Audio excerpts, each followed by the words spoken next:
My interest in medicine came from my mother, and through that I developed like what I wanted to do as far as in the health field. So then that's where my decision to be an OBGYN came from. I was able to experience shadowing a doctor, shadowing an OBGYN, shadowing other doctors, and that just stuck with me the most.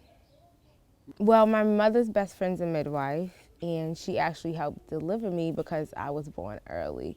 She actually was there with my mother, and she tied my umbilical cord off with a shoestring. So my mother always tells me this story in hopes that it would inspire me, I guess. And women's health, I would say there's no like background for the family as far as like doctors. There are a few nurses, but just to help young women and women in general, that was just, I wanted to help. And then OBGYN just put the perspective on what exactly I wanted to do. I realized that there's more than one way to get to where I want to go.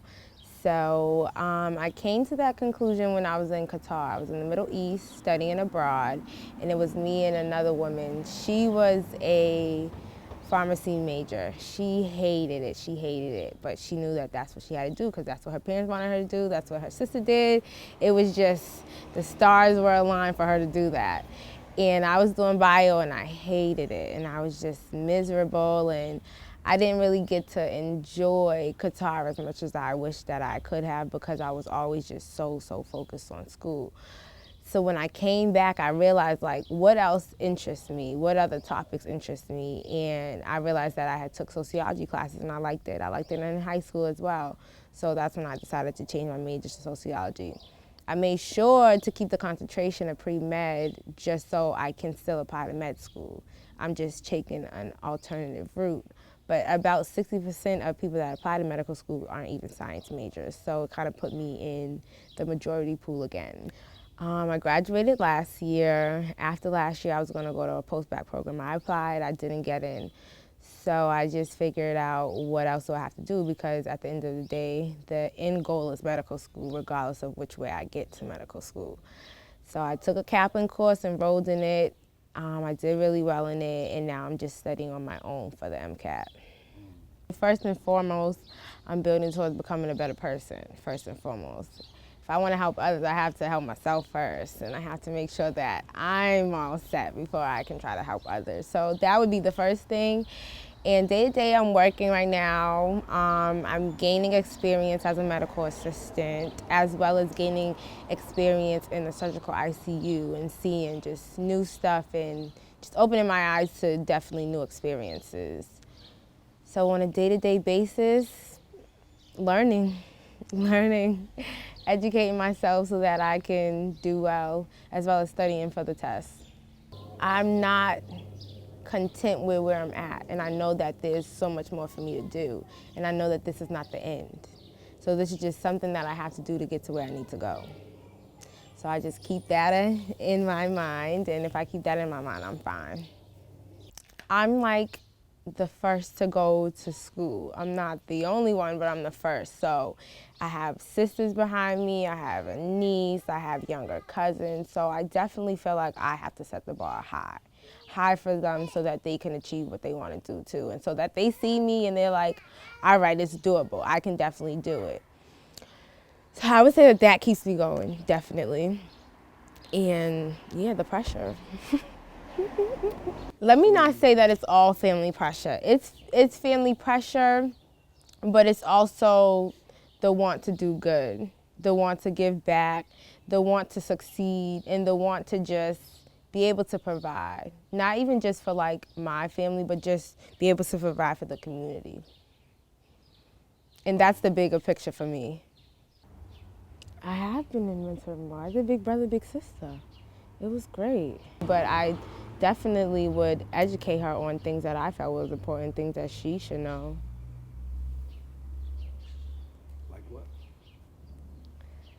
Just as knowing, like, as a little girl growing up, like, stay young.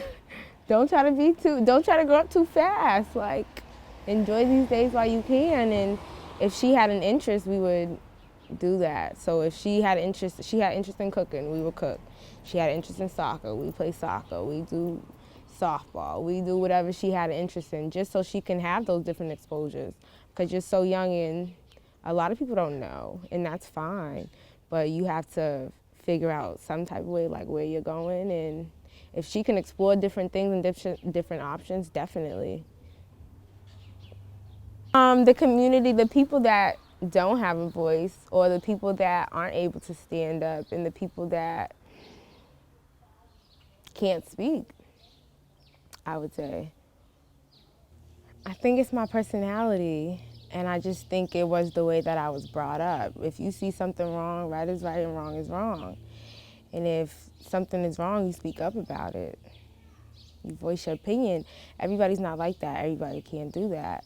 Some people avoid confrontation until they can't avoid it anymore. So I would just say that's my personality.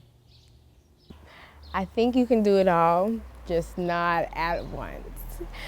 So it's definitely a challenge, but I make time. You make time for what you want to do. So I make time for the gym, make time for studying, I make time for work, I make time for the family. So balancing is definitely hard, especially just coming out of school, working and everything, but it's doable.